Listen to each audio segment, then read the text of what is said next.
Hello everyone, I Dhananjay Gupta welcome you all on behalf of Hindu Center of Atlanta's weekly spiritual learning. Today we are joined with Acharya Brahmadevji.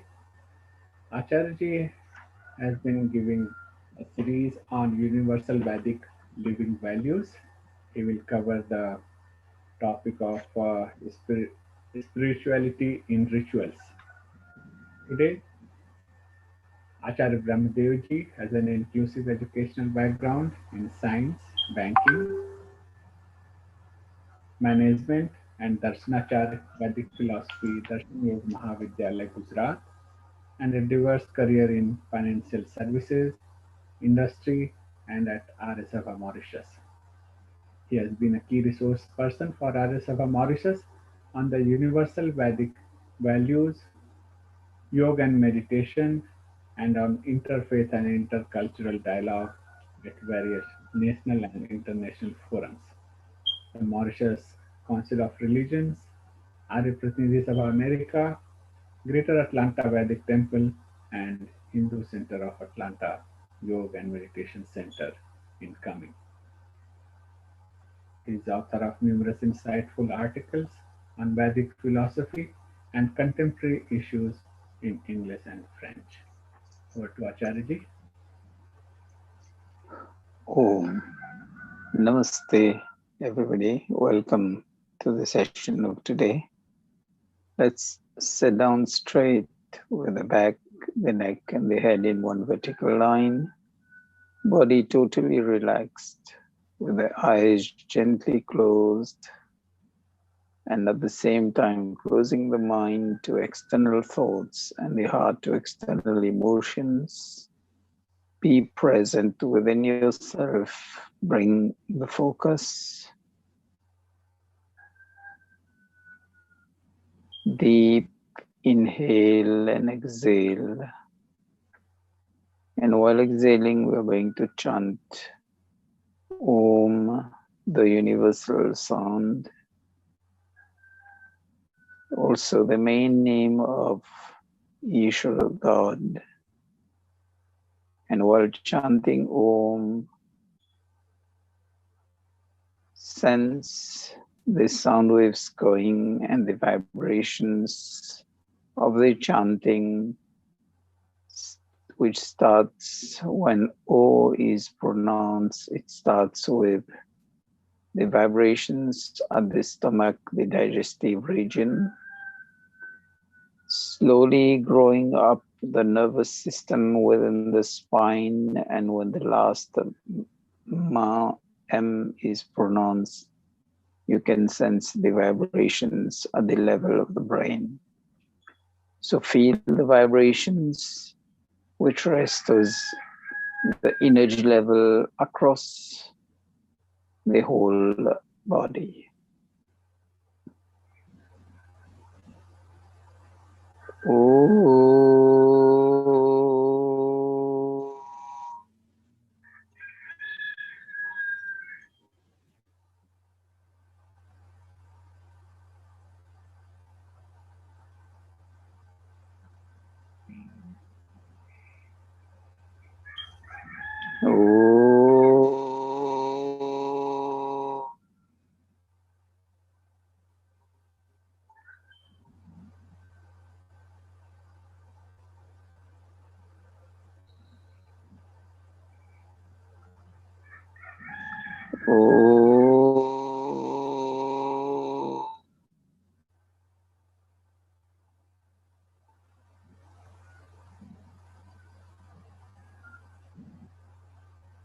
One time, Gayatri Mantra chanting. Om Bhurabhuvah Swaha Tatsaviturvarenyam Bhargo Devasya Dhimahi Dhiyo Yo Na Prachodayat.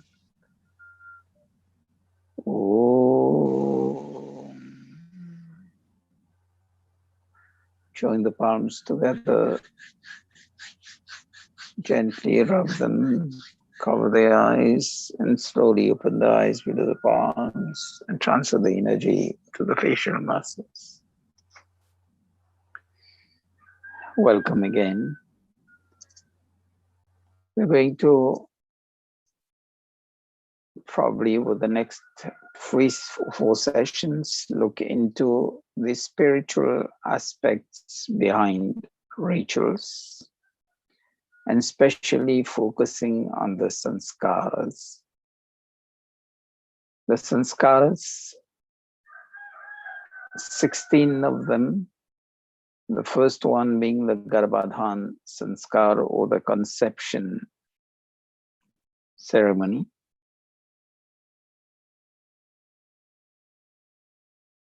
The relationship between husband and wife to beget children. Then it's Punsavan sanskar. Punsavan sanskar is prayers, and this pertains to more on the soul which has entered the new body developing within the womb of the mother. Then there's the Simanto Nayan sanskar, focusing or emphasizing on the mental growth of the fetus. Then there's the what is known as the Jat Karma sanskar, welcoming the baby, the newborn. After that, there's the Namkaran sanskar, which is the naming ceremony.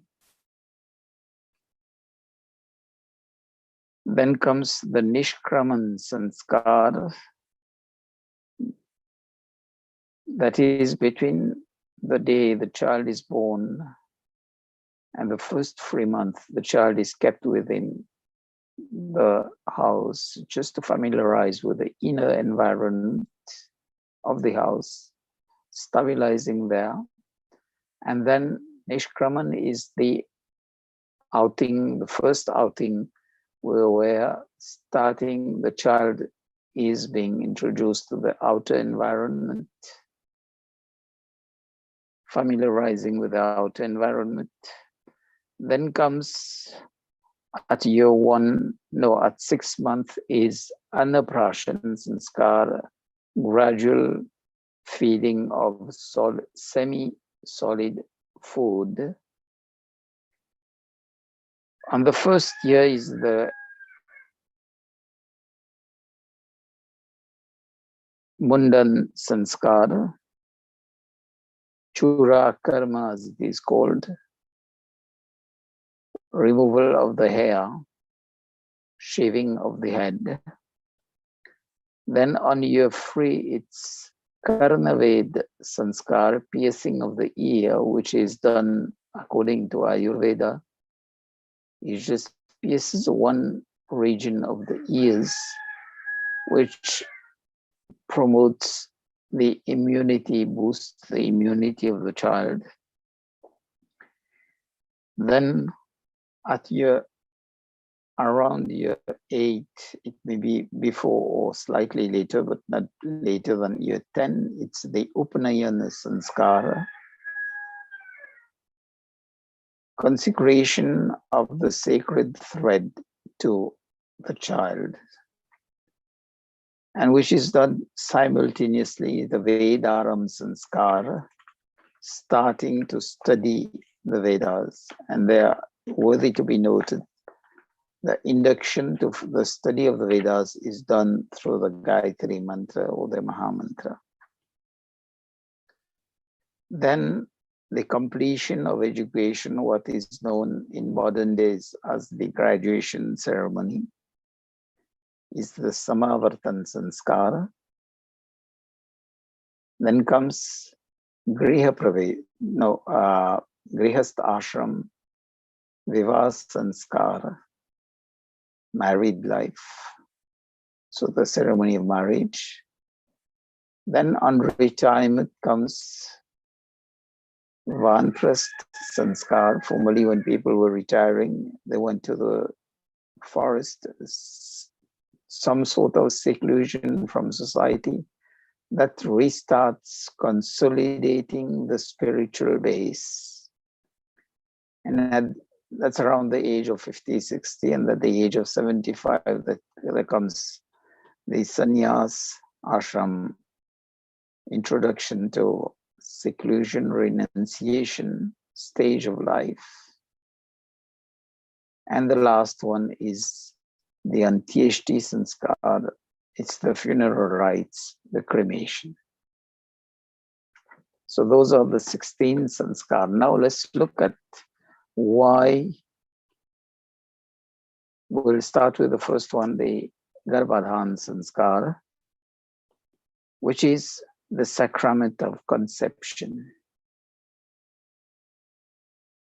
The main point of having the sacrament of conception, if we take one example within the Vedic Hindu philosophy, we can take it there from King Dashrath, who after a long period of marriage didn't have any child. He went to the gurus to seek advice, and there the Putreshti Yaj was done. What we know in the common language, common parlance is Putreshti Yaj, that's the sanskar of conception. The guidance is that there is a certain period of celibacy which is recommended. Usually a minimum of 3 months, but 6 months or more is better. And that period of celibacy enables both husband and wife to consolidate their physical and mental makeup. There's one word which comes in mantras, shukram,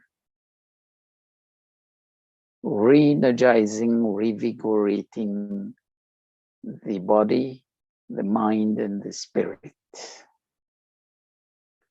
And when that period of celibacy is observed before going into procreation for childbearing, for begetting a child, care has to be taken on the physical, mental, moral, spiritual, and social environment. Because the Vedic Hindu philosophy says it's not only about what we eat that makes our body, but then we say, Jaisa an, Vaisa man, Jaisa ahar, Vaisa vichar, or Vaisa vyavahar. So it's a combination of ahar, food, vichar, thoughts, vyavahar, behavior. And that is going to impact, as I said, the physical, mental, moral, spiritual, and social makeup or framework of both the spouses, husband and wife. The sanskar of conception is the basic foundations for renovation of the human society. I'll go back again to the Ramayana. When Dashrath was advised to do the Putreshti Yaj, he observed celibacy for about 1 year. And look at the quality of children that were produced. Ram is known to be the ideal person. That's why he's called Maryada Purushottam Shri Ram Chandraji. Ideal son, ideal brother, ideal sibling, ideal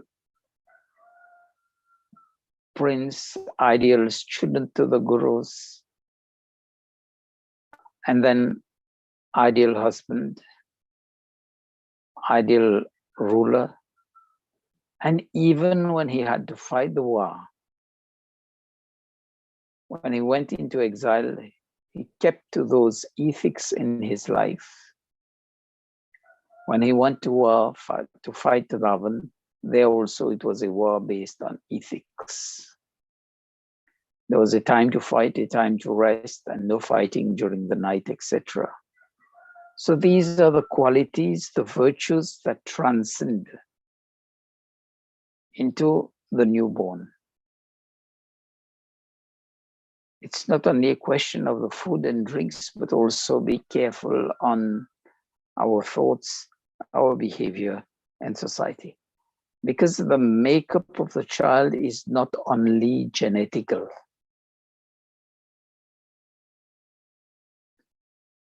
The soul which comes into the body comes with the previous sanskaras of the antecedent birth, previous birth. All those sanskar for which imprints, for which the outcome has not been yet there. And human life is based on the concept of the four Purusharth, Dharma, Artha, Kama, Moksha. So if the spouse are very conforming to Dharma, righteous living, Artha, righteous earnings, and calm, righteous enjoyment during that period of celibacy, they are going to bring the source of the highest level with the, as I said, accumulated imprints, sanskaras from previous births of the highest level, and they're going to get the highest quality of children with the physical, mental makeup.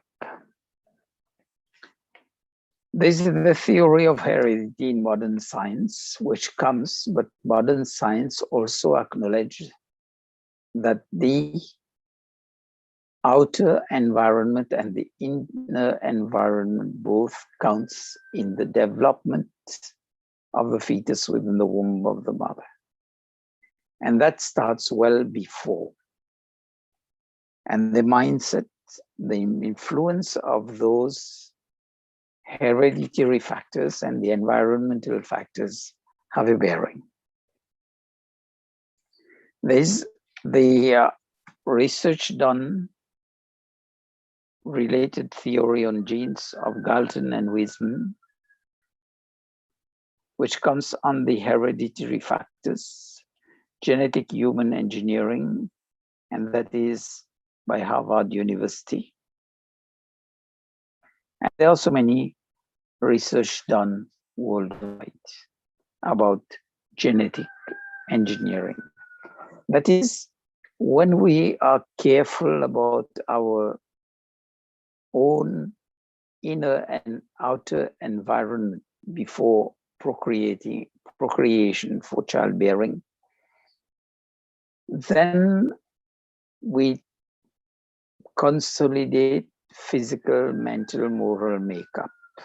And that also is going to influence the child growing into the womb. There are the experiments of research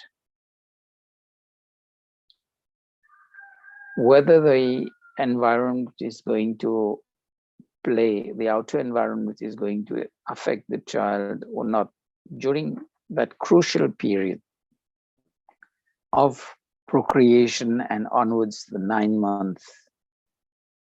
They are the theory of, not the theory, the research, which is known as the case of the ancestors of Duke, Kalikak, and Jonathan Edwards, which goes into how children within the same family have different traits, different characteristics, and totally, as we say, one can be very active, very energetic, the other one dull, and the third one, which is medium. So it depends on the various environments, and the research went even there, and it was found that the environment before procreation, during procreation, and during the child growing in the womb was different in all these frequent cases. And that's why at times we find that even identical twins don't have the same character, the same bearing, because they've been affected otherwise. And the soul that came into these bodies were of different levels. But we've also found that children with various age gaps among children are more or less of the same level in terms of physical, mental, moral makeup, in terms of when they are born and they grow and how they go along in life, they go more or less on parallel tracks. So the experiments are lots of there, and it's given in, the details are given in this book, Vedic Vision, which is an exponential of the scientific aspects on sanskara. So if we go into there, it's one of the ways to, as we say, get the genetic imprint right in terms of the physical environment and the mental makeup. And there's also the concept of, during conception, care is to be exercised. If the couple desires to have a girl child or a boy child, there are certain prescriptions in Ayurveda which says that, like increasing the potency of the husband through Ayurvedic principles. Ayurveda is the principles of wellness on life. Ayu is about life, and Veda is the knowledge. So on these principles, special diets and special herbs are prescribed. And if the desire a girl child, then the boosting up is for the spouse. And there's been research also in that. That book describes that. And the Garbhadhan Sanskar, they are the rituals there. They are the yaj performed with special oblations. And the oblations also are about special herbs, etc., being mixed with the ghee and the samagri.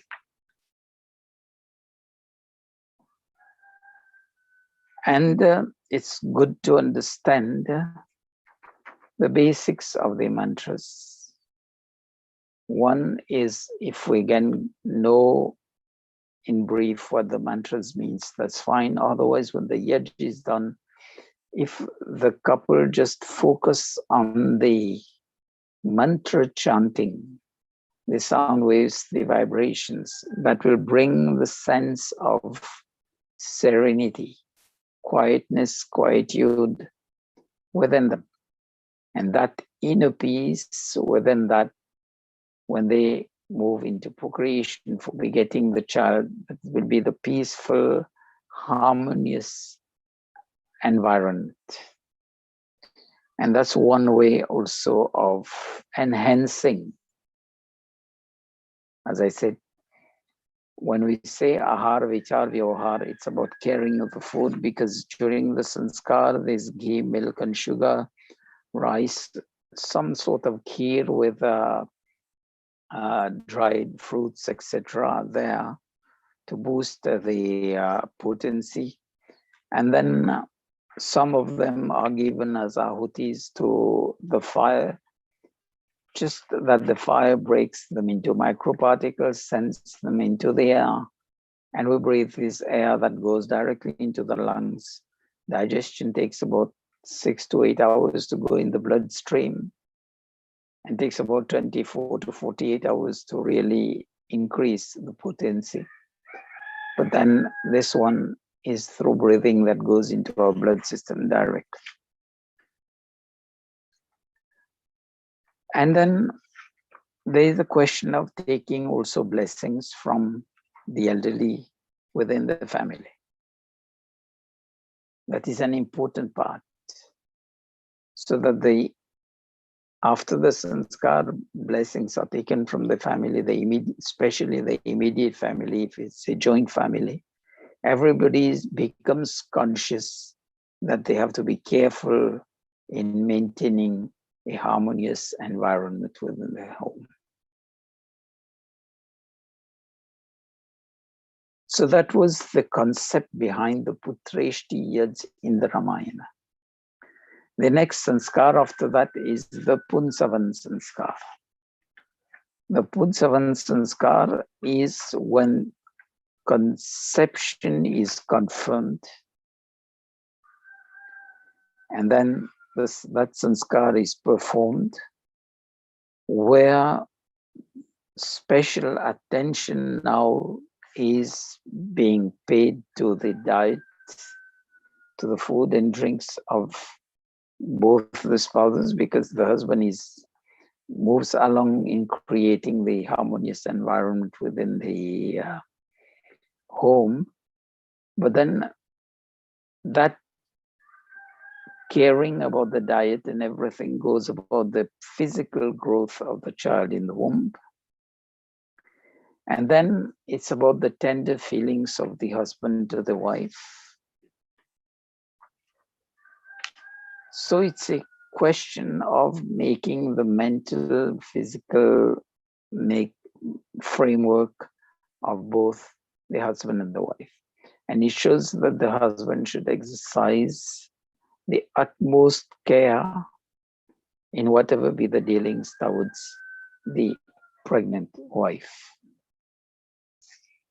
So it's a systematic manner of being mindful throughout, being aware that we desire to bring a child of the highest physical, mental, moral, spiritual makeup, so that when the child grows and becomes an independent member of society, of the family and society,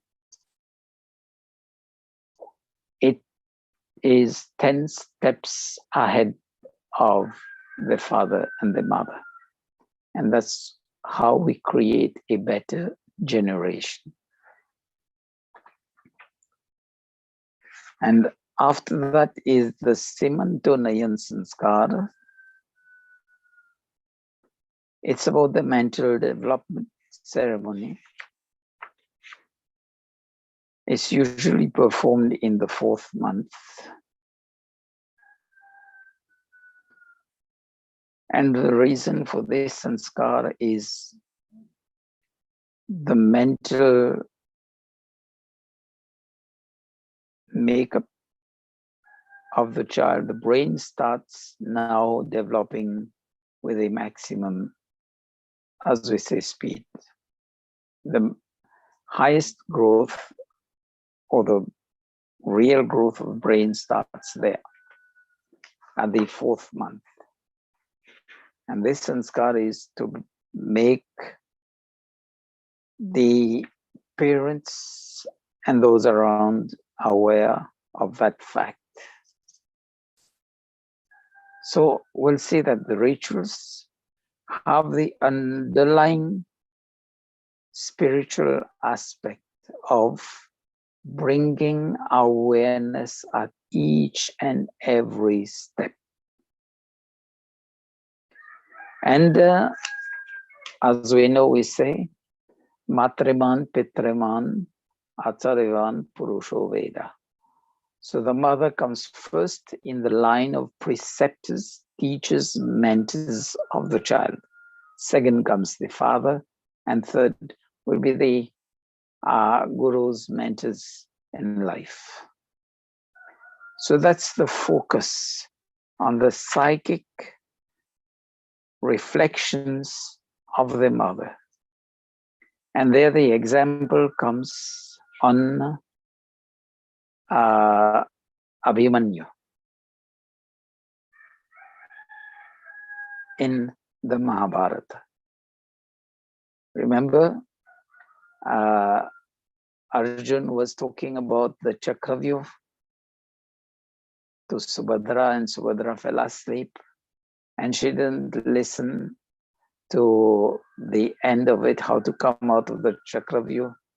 And Abhimanyu, when he went into the fight, he saw that the Kauravas have plotted against trying to block Yudhishthira, and Abhimanyu knew that he had to intervene. He knew how to went there, but he didn't know how to come out of it.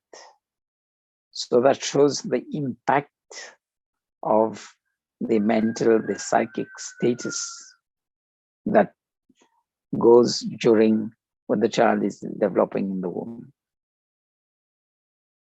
So even there we can find the cross references. And if we look at children coming from the same family, but then having different personalities. Ram, Bharat, Lakshman, and Shatrughna were more or less on the same alignment.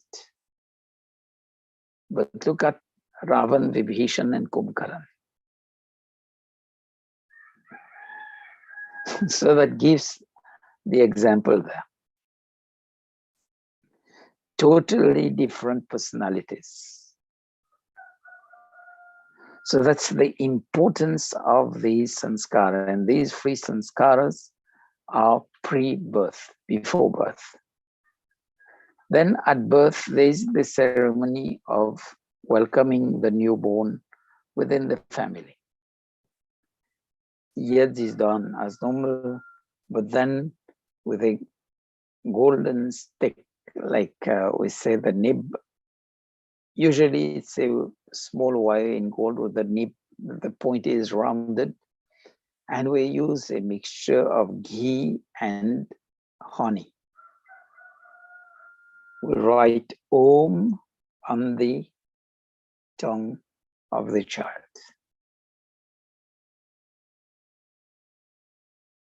The father also chants Om in the ear of the child. Who are you? You are the pure soul. The gift of God to the couple.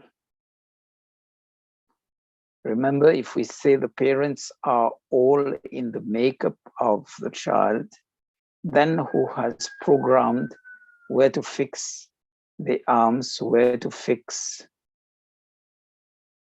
the eyes, how the genetic coding and the making of the child is done. We all know now in the modern world with technology, software programming, and things like that. But then we know the end result of that. There are people doing the coding. So who is doing the coding now in the makeup of this child? One. It's thanking God for the gift of having the child, because the parents have been exercising care, and God has been graceful to give them the child. So that's why Om is written, and the father also chants Om in the ear of the child, connecting the child to the universal sound. Besides Om being the name of God, if we chant Om and listen to focus to the vibrations of that, we reestablish the balance of the energy levels at different points of the body, which is more known as, in one system of yoga, which now people have adopted, is the Kundalini yoga. And if we look into it, there is Om Bhu, Om Bhuva, Om Swaha, Om Maha, Om Jana, Om Tapa, Om Satyam. Go on the pranayam and restoring the energy balance of the body. That's why Om is chanted there. And it's not chanted Om just like this. It's a long chanting, just as we said, deep inhale and exhale. Then the mixture of ghee and honey. It has the Ayurvedic benefit of doing the body cleansing of the child. You remember, it's only one micro drop which comes at the tip. Just see the tip of the toothpick, that would be like that.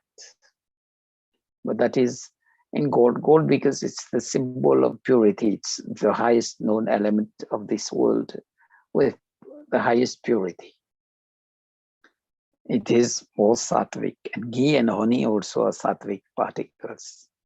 And when that mixture of ghee and honey goes into the body of the child, that does the body cleansing. Because remember, the child in the womb, it was taking the nutrients from the mother's body through the placenta. But then there was no excretion at that point in time. So the mixture of ghee and honey just allows for the flushing out of the digestive system, restoring the balance.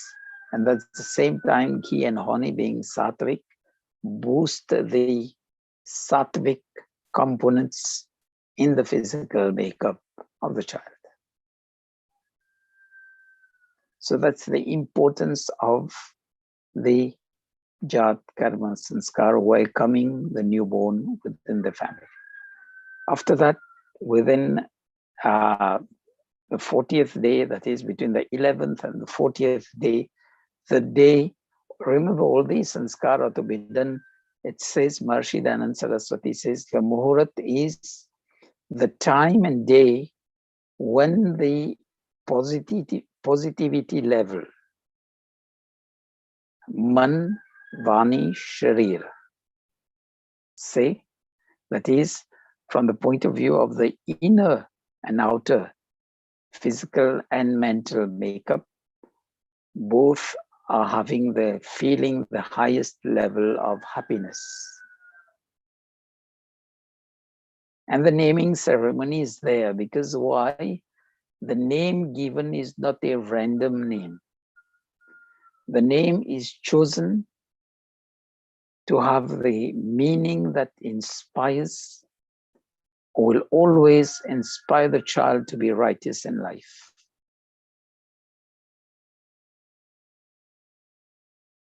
Like if we look into common practice, we know so many people are called Ram, they are called Krishna, they are called Arjun, because these are inspiring figures of the epics.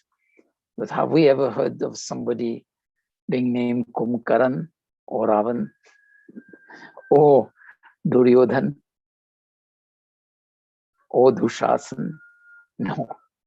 Even the girls, we find Sita is common, Draupadi is common, but we don't find Taraka, Surpanakha, we don't find these names. So names are always inspiring, and it's good when the child grows, tell the child what is the reason behind having the name. The name is always inspiring. Like, I'll take one example. If we look at one common name, which is probably Yashdev or Yashvir or Yash. This is about inspiring the child to grow, to be righteous in life, and based on that righteous living, will earn name and fame in society, will be well known. That is, will be an exemplary child.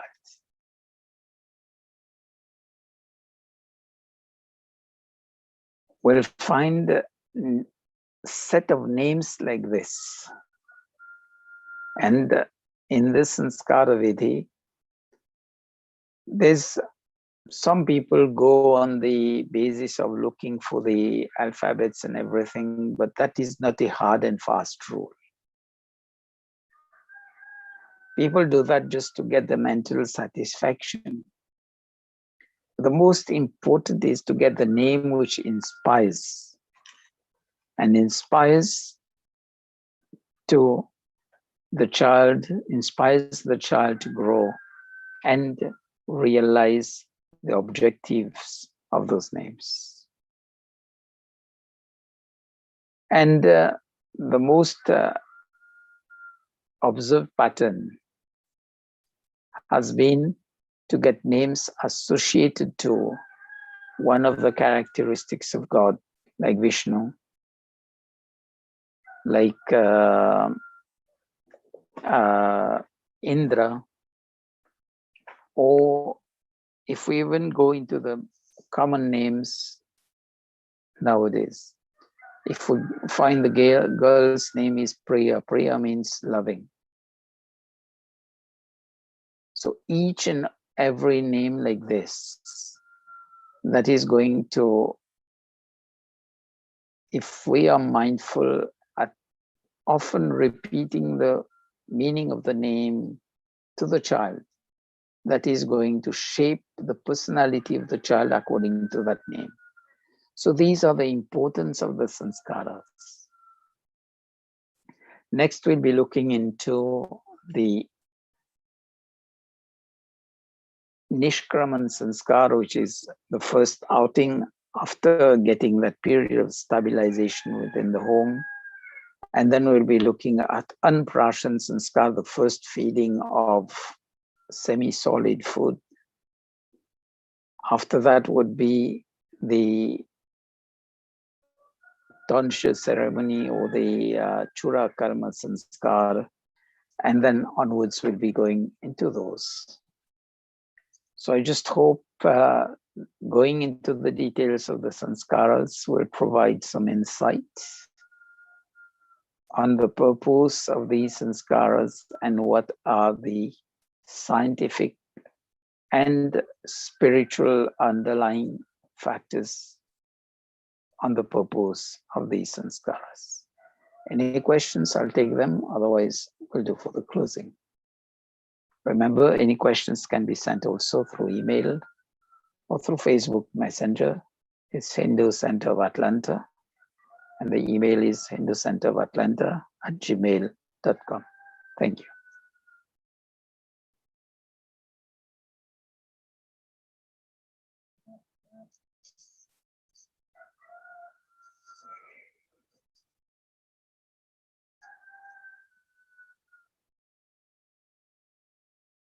So, Dhananjay ji.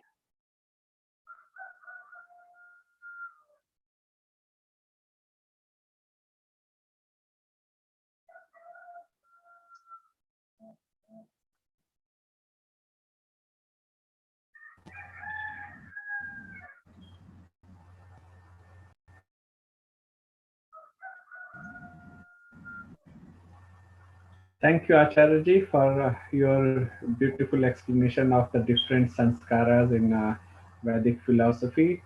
Uh, we have covered two sanskaras today, or three. So we will continue next week. After that, Acharya explained very beautifully about the importance of all those sanskars and why do we do that. Thank you, Acharya, for your very detailed explanation. As a reminder for everyone, we have a kids program for the Sanatan Dharma Simplified, where the kids and young youth learn the different mantras, Vedic mantras and their meaning on every Friday, 9 p.m., 9 to 9:30 p.m. Eastern Time. On Saturday, we have the Vedic Satsang. Every Saturday morning, 10:30 to 12 noon, and every Sunday evening at 9 p.m. Program for the adults, where we learn different topics of the Vedic Satya Sanatan Hindu Dharma. So please do join us on those times and dates. We will see you next week. Acharyaji will uh, One continue with Om job to bring back our focus, to make us more mindful in life. And this is one way of, whenever we are out of our usual makeup, to bring back our focus is just take a deep breath. And while exhaling, just chant Om. Om.